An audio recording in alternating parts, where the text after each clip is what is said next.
नमस्ते दोस्तों प्रस्तुत है मैला आंचल उपन्यास का भाग नंबर 15।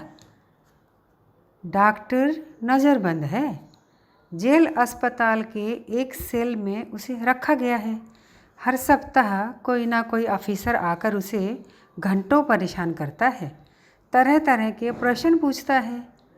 चरित्र कर्मकार के दल से डॉक्टर का कोई संबंध प्रमाणित करने के लिए पुलिस जी तोड़ परिश्रम कर रही है। आप जानते हैं चरित्र कर्मकार किस पार्टी के मेंबर हैं? जी नहीं, मैंने चरित्र कर्मकार का नाम भी नहीं सुना। नहीं सुना? जिले भर के बच्चे तक जानते हैं। डॉक्टर कहता है कि उसने चरित्र का नाम भी नहीं सुना।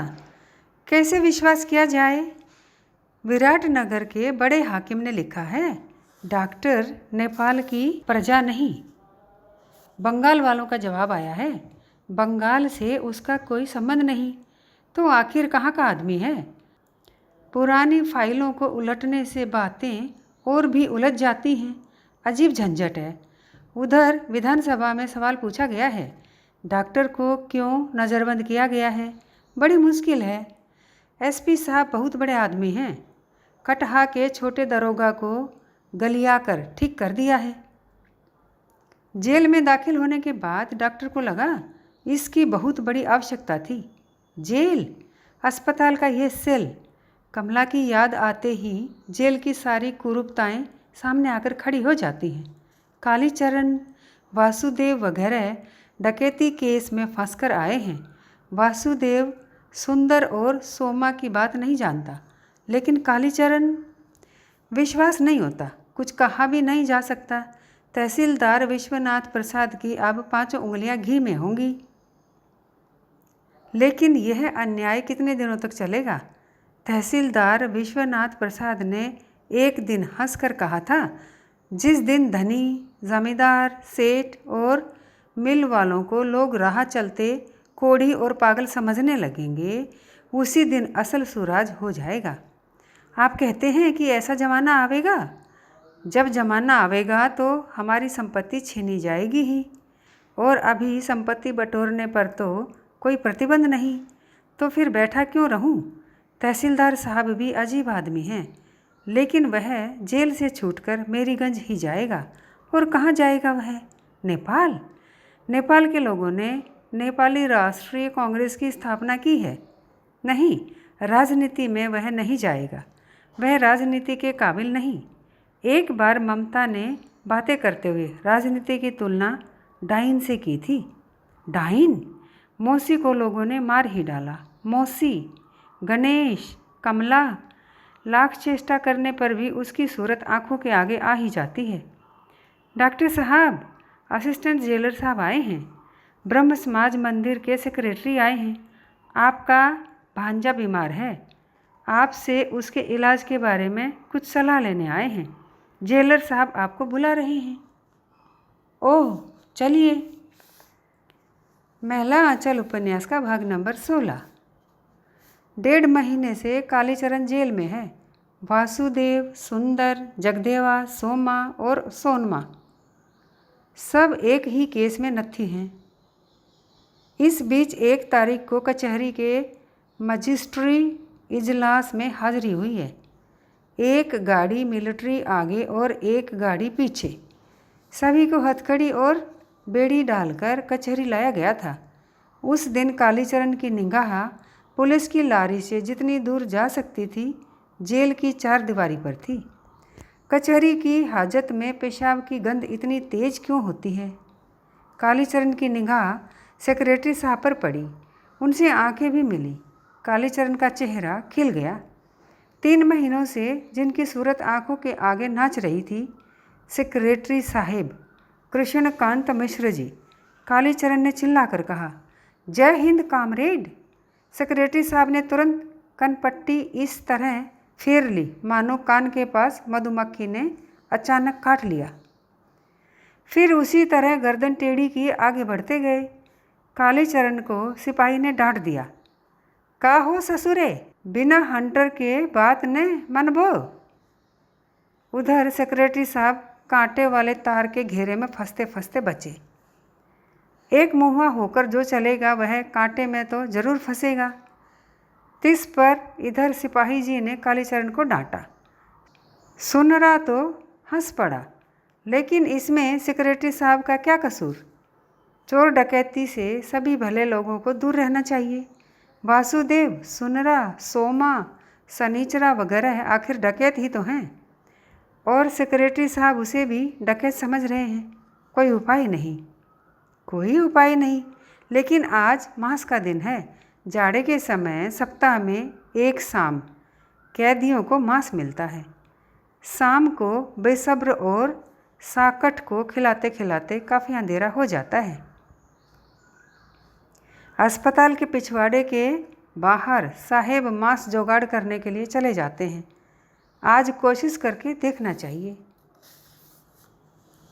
कालीचरण ने फैसला कर लिया है, यदि मौका मिला तो वह ज़रूर कोशिश करेगा।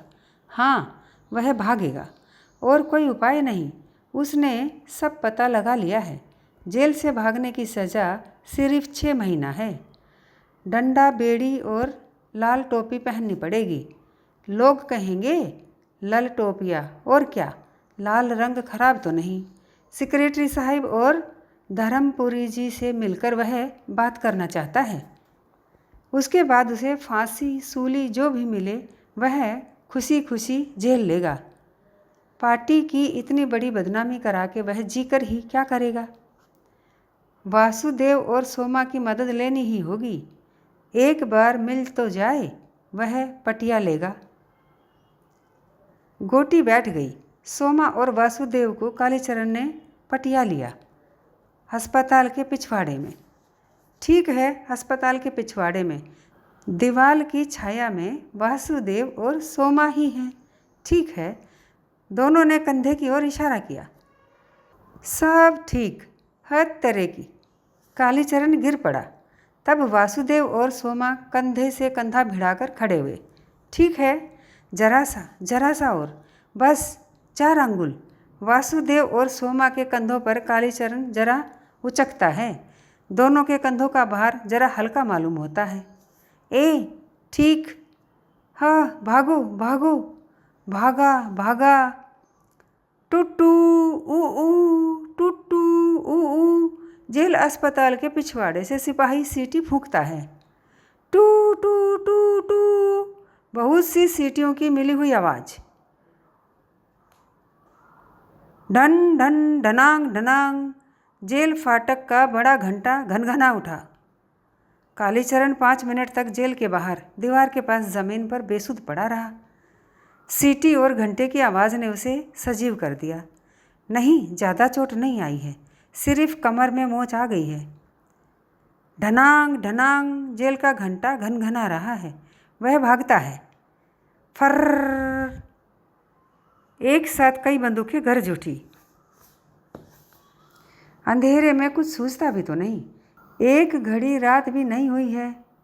ओस से धरती पचपच करती है, पैर फिसल जाते हैं।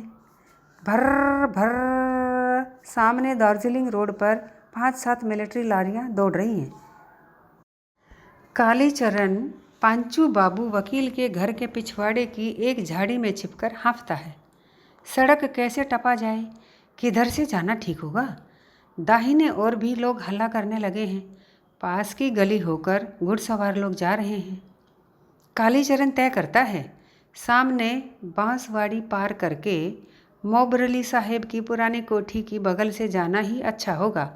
अब देर नहीं करनी चाहिए। मोबरली साहेब की कोठी के पास कालीचरण को ऐसा लगा कि पीछे से कोई टार्च मार रहा है। हाँ, बस थोड़ी देर यहाँ सुस्ता कर टार्च वाले को देखकर फिर एक दुल्की, एक जूम। जूम मतलब खुराक। खैनी दिन में ही उसने चुराकर कपड़े के खूंट में बांध ली थी।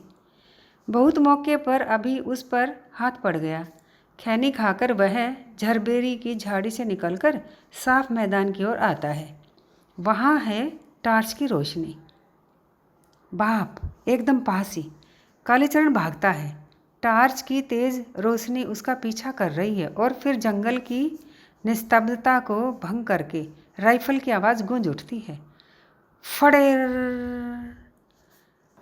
जंगल, झाड़, कांट, फूस और अड्डा खाई को टापता हुआ कालीचरण भाग रहा है। जंगल की लत्ती पैर छांद लेती है, मगर वह झाड़ देता है। जांग में लगता है खोंच लग गई है। पार्टी ऑफिस के पिछवाड़े में जो घना जंगल है, वहाँ पहुंचकर उसे लगा वह निरपराध है। अरे यह तो खोंच नहीं, अरे बाप, इतना खून! आधा बित्ता मांस उधेड़ दिया है, खलरा लटक रहा है। ओह, गोली लगी है शायद, खून बंद नहीं हो रहा है। कौन? कालीचरण। ऑफिस सेक्रेटरी राजबल्ली जी किवाड़ खोलकर सचमुच अवाक हो गए। जीभ की नोक पर बोली चढ़ी ही नहीं। कौन? कालीचरण। सेक्रेटरी साहब भी फड़फड़ाकर कमरे से बाहर आते हैं। ओ कालीचरण, तुम हो? इसीलिए शहर में इतना हल्ला हो रहा है, जेल से भाग आए हो? जी, लगता है जांग में गोली लग गई है। तुम्हारे कलेजे पर गोली दागी जानी चाहिए थी, डकैत, बदमाश। सेक्रेटरी साहब, इसीलिए तो आपके आए हैं। सुन लीजिए, माँ कसम, गुरु कसम, देवता क्रिया, जिस रात उस रात को हम यहीं जिला पार्टी ऑफिस में थे। राजबल्ली जी, आपको बघोद लग गया है। किवाड़ बंद कीजिए, हटाइए इसे। बाबू, मेहरबानी करो, चले जाओ, नहीं तो आप हल्ला काहे करते हैं? आप अंदर जाइए। राजबल्ली जी मौन भंग करते हैं। कालीचरण पत्थर की मूर्ति की तरह खड़ा है। मोबरली साहब की कोठी की ओर धड़ाधड़ फायर हो रहे हैं। फर्रे। साधी राजबल्ली जी, सेक्रेटरी साहब को समझा दीजिए, मेरा कोई कसूर नहीं। कालीचरण हिलता है। थोड़ी देर तक खड़े रहने के बाद अब तो चला भी नहीं जा रहा है। वह दोनों पाँवों को बारी बारी से झाड़ता है, फिर बगल के जंगल में चला जाता है। अब वह पुरानी दोहली के एक खूंट को चीरकर घाव को बांधते हुए सोचता है, अब चलित्र कर्मकार ने कहा था, गाढ़े विपद में खबर करना, याद करना। चलित्र कर्मकार।